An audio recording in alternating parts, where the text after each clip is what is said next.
तो बाजार नीचे है और पोर्टफोलियो पूरा का पूरा लाल दिख रहा है। देखकर चिंता तो होती है ना? होना भी चाहिए। लेकिन क्या कभी सोचा है कि इस नुकसान में, हाँ, इसी नुकसान में टैक्स बचाने का एक जबरदस्त मौका छिपा हो सकता है? चलिए आज इसी के बारे में बात करते हैं। हाँ बिल्कुल।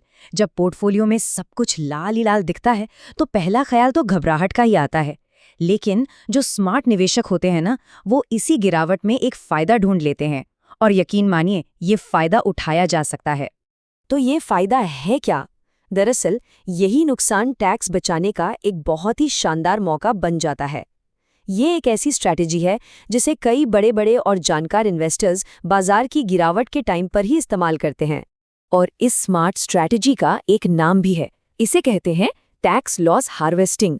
अब ये सुनने में थोड़ा टेक्निकल लग सकता है, पर इसका मतलब बहुत सीधा सा है। मतलब ये कि जो निवेश घाटे में चल रहे हैं, उन्हें बेचकर जो मुनाफा हुआ है उस पर लगने वाले टैक्स को कम कर लेना। इसका जो मेन फंडा है ना, वो बहुत ही सिंपल है। देखिए, मान लीजिए एक जगह मुनाफा हुआ और दूसरी जगह नुकसान, तो बस उस नुकसान को मुनाफे के सामने रखकर एडजस्ट कर दीजिए। नतीजा क्या होगा? टैक्स पूरे मुनाफे पर नहीं, सिर्फ जो बचा हुआ प्रॉफिट है उस पर लगेगा। सिंपल।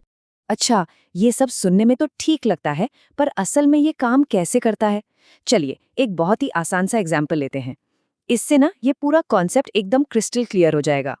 तो मान लेते हैं कि किसी ने स्टॉक्स में पैसा लगाया और उन्हें 1 लाख रुपए का बढ़िया प्रॉफिट हुआ। अब नॉर्मली तो इसी 1 लाख रुपए पर टैक्स देना पड़ेगा, है ना? लेकिन कहानी में एक ट्विस्ट है। उसी फाइनेंशियल ईयर में उनके म्यूचुअल फंड वाले इन्वेस्टमेंट में 40,000 रुपए का लॉस भी हो गया। अब यहीं पर वो मैजिक होगा जिसकी हम बात कर रहे थे, वो टैक्स लॉस हार्वेस्टिंग वाला जादू। तो देखिए क्या होता है। वो जो 40,000 रुपए का लॉस था, उसे सीधे सीधे 1 लाख रुपए के प्रॉफिट से माइनस कर दिया जाता है। तो अब टैक्सेबल प्रॉफिट कितना बचा? सिर्फ 60,000 रुपए। मतलब टैक्स अब पूरे 1 लाख रुपए पर नहीं, बस 60,000 रुपए पर देना होगा। है ना कमाल की बात? यही तो है स्ट्रैटेजी की असली पावर। वैसे यहाँ ये जानना भी जरूरी है कि मुनाफे दो तरह के होते हैं। एक होता है शॉर्ट टर्म कैपिटल गेन, मतलब जो इन्वेस्टमेंट 1 साल से कम ने बेचा, और दूसरा होता है लॉन्ग टर्म कैपिटल गेन, जो 1 साल के बाद बेचा। इन दोनों पर टैक्स के रेट्स अलग अलग हैं, पर अच्छी बात यह है कि ये स्ट्रैटेजी दोनों तरह के गेन्स पर टैक्स बचाने में काम आ सकती है। और सबसे बढ़िया बात यह है कि ये नियम सिर्फ स्टॉक्स तक ही सीमित नहीं है।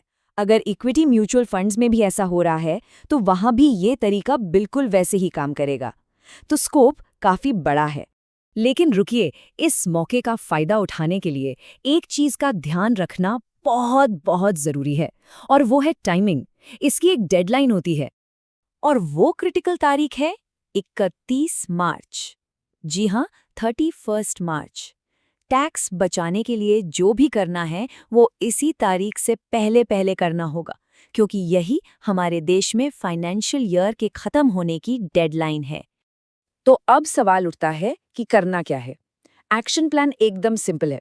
सबसे पहला काम, 31 मार्च की डेडलाइन को कैलेंडर में मार्क कर लीजिए। दूसरा, इस तारीख से पहले अपने पोर्टफोलियो को एक बार अच्छे से देखिए, पहचानिए कि कौन से निवेश घाटे में चल रहे हैं। और तीसरा, फिर उन घाटे को अपने मुनाफे के सामने एडजस्ट करने के लिए जरूरी एक्शन लीजिए।